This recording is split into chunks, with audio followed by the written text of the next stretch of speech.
kami. At yan po yung tiyak ko na nasa malapit na kami. Kaya hindi nagsisinungaling si Pawix. Tamang daan ang nabaybay namin papunta doon sa Mag-ina ni Dip.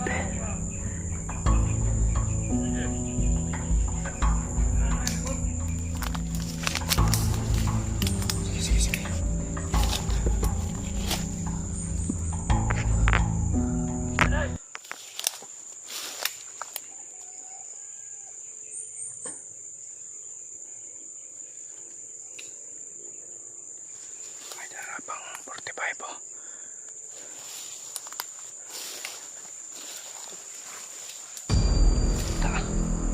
Patay. Bulwak ng dugo eh. Ay, siglit ng dugo. So yun tol. Isang pagpalang hapon na naman po sa ating lahat. Another day, another exploration na naman po. So, dito kami napadpad niyan tol sa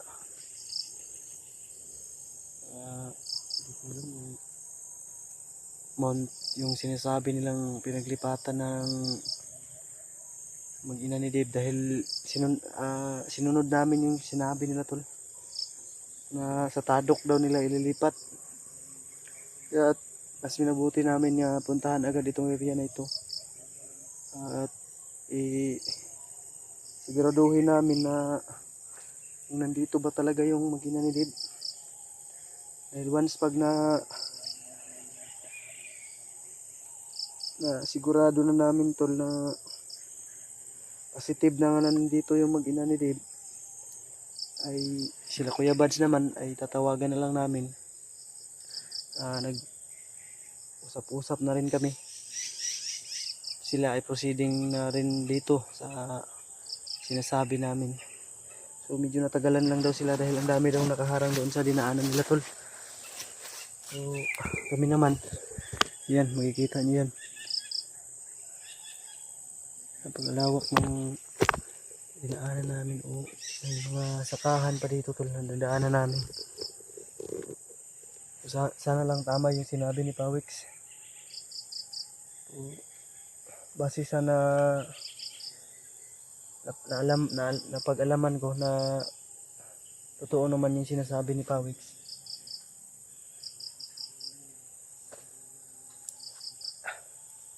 Siyempre yung kasama natin ay si Justin doon. You know, si Oscar Boy.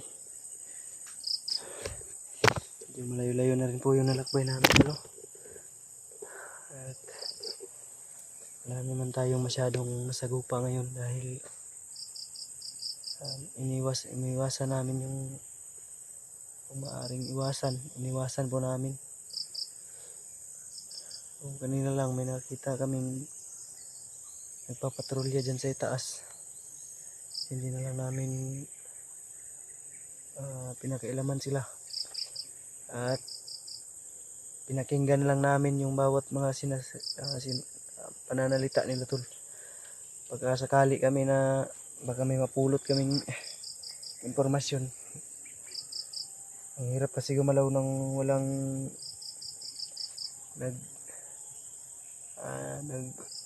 nag-guide tol. Buti sana kung hindi na si Pawix. Hindi pa rin mawala sa isipan ko ngayon si Pawix tol dahil ang laki rin ng natulong niya sa atin. Hindi pa tapos yung mission namin, hindi pa namin napagtagumpayan, pero kasama po siya sa aming tagumpay. Isasama po namin siya. Pagdasal lang natin na wala sanang ginawa sa kanya. Yan kami, hindi po kami nagsasawang magdasal at bago kami lumakad, pray lang tayo palagi tol, no? So, inihiling ko pa rin tol ang inyong bawat isang mga dasal. Sana ay pagdasal nyo kami sa bawat araw. Isama nyo kami sa inyong bawat dasal tol.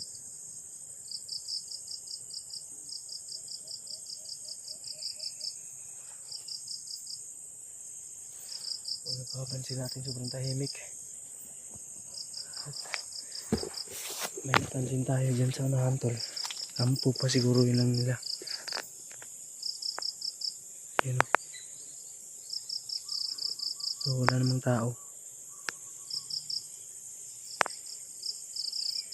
Hindi siya masyadong kita dito sa malayo. Pero may ano tulo, yero. Kampo ata nila yan.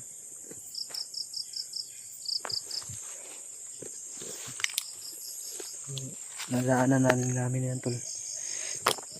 Okay, ano namin. Pinuntahan namin. Wala kaming nabutan. Walang tao, walang nakabantay. Kaya nagpatuloy kami.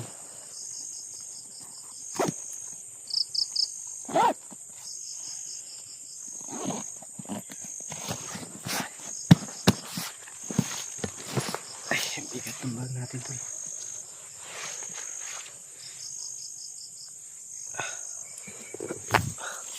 So samahan nyo na naman kami ngayong araw na ito tol na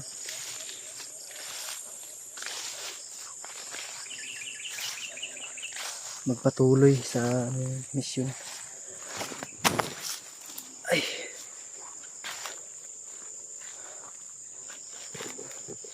May naninilo dito. Silo yan ng ano ba? Kung anong bagay o anong hayop atang pangsilo niyan. Ito yung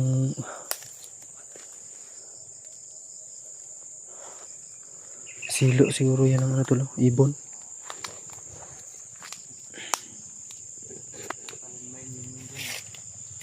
May lata oh.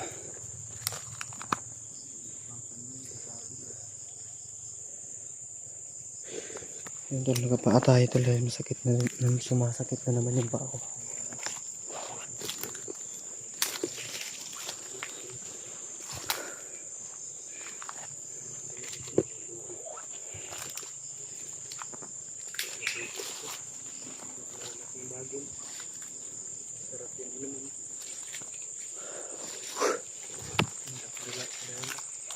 Sana nga tama ito yung binaybay natin. Yung sinabi ni Pawix ba na malaking kahoy daw. Yung papunta sa Tadok. Sana nga totoo yung sinabi ni Pawix. May kubo na tayong matatagpuan. Nakita ko na yung kubo nandyan. Nandyan banda. At nandun daw yung kakilala niya si Werwer. Wala naman tao kanina yung dinaanan natin. Kasi gila daw itong Pawix. Siguro umakyat ano siguro yun. Tumakas na. Hindi. Baka may pumunta sa kanyang bukirin. Magsasaka daw po kasi yung kaibigan ni Pawix na nilalapitan niya. Ang pangalan nun yung Werwer. Werwer? Anak ni Using. Ay so, kapatid sila ni Using. Oo, kapatid pala ni Using. Kapatid daw ni Using. Hindi namin kilala yan tula. Pero yan yung twininto ni Pawix sa amin. Naaliw din kami pag magkwento si Pawix niyan. Si Using at si Werwer. Anak ni Ruben. Oo, anak ni Ruben pala Huwag yun. ni Rosita. Anak ni Rosita no. Ay. Yes. Pawix. Yung auntie niya daw na si ano ba? Yung Sino? payat. Yung Ay, si Liling. oo. Yung auntie ni Pawix. Sa atin yun ba? Oo, nakakatuwa si Pawix tol. Namimiss namin yung kwentuhan namin. Yung asawa daw ni Sana to tulo na babaero daw.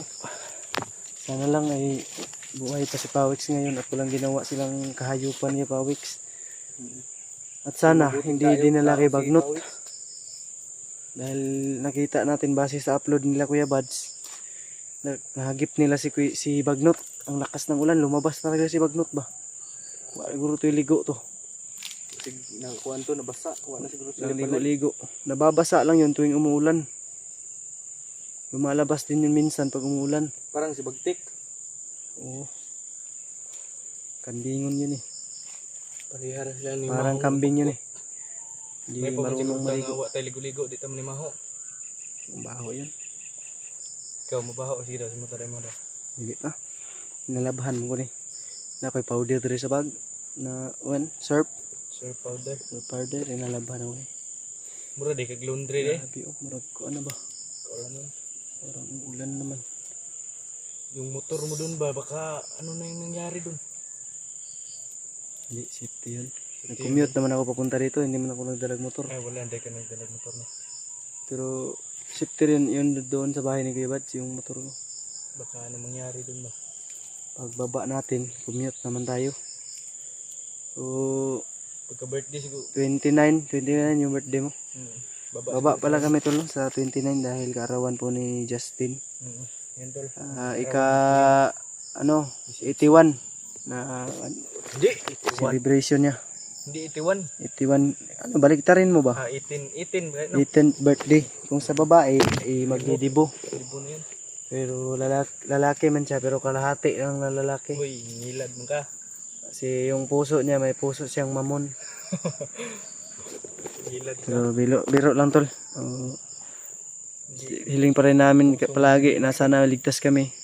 At hiling namin tol yung inyong bawat isang dasal. Yun lang po yung pinulit-ulit ko sa inyo tol. At pa-share po ng video namin. Pa-like, share, subscribe Iwan kayo sa ng bawat isang video magsaring namin. komento. Sa bawat anggulo ng aming i-upload tol. Yan lang po inihiling namin sa inyo. Ano na kayo oras no? Mas 4 na ron. 4:22. Mas maayo makangita tag plastaran na ni. Postingan na to. Makita tag ang nagtrapal kay sigurado dyan yung ulan man eh. Hapit lang kita basa ganina. Sigurado uulan to. You know? Yung kanal na to. Okay, proceed sa unahan, proceed. Okay. Di tayo magtatagal. So, na-monitor natin sa upload nila Kuya Bads. Ano, may nalugdog na ba?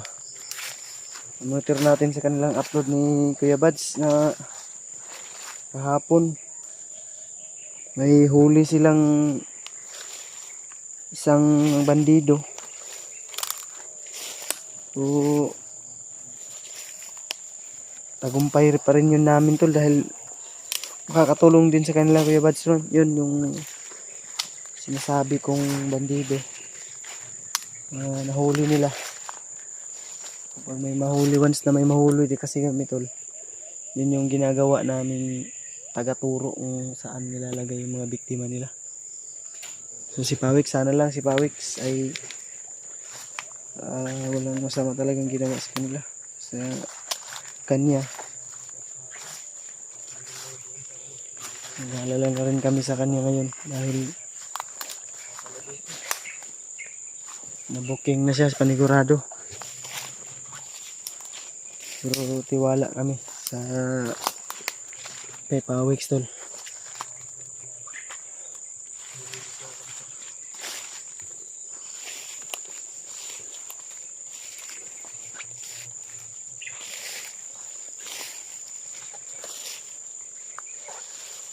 Dito tayo.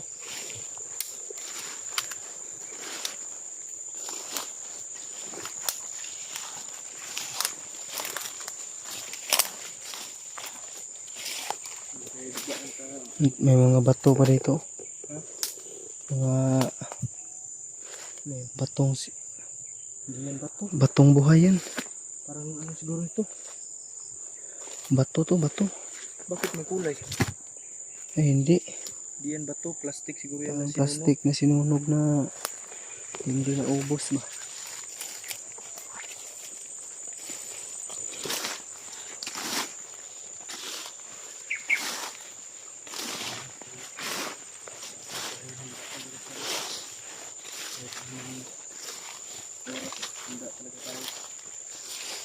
May ano ko dito, lagi akong handa ba. Dalawa yung kutsilyo niya.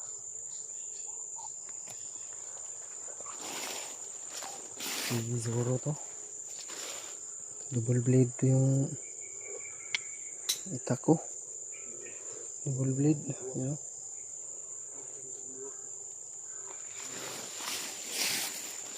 Kabilaan.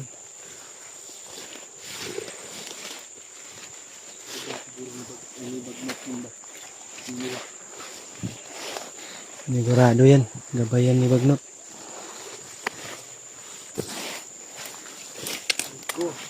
Akyat baba.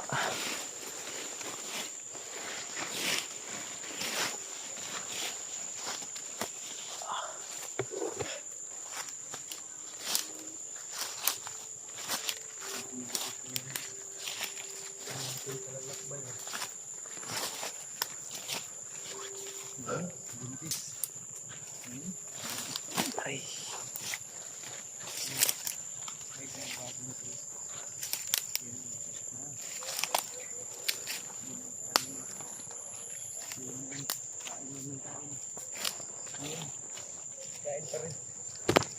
Pero hindi na. Kami.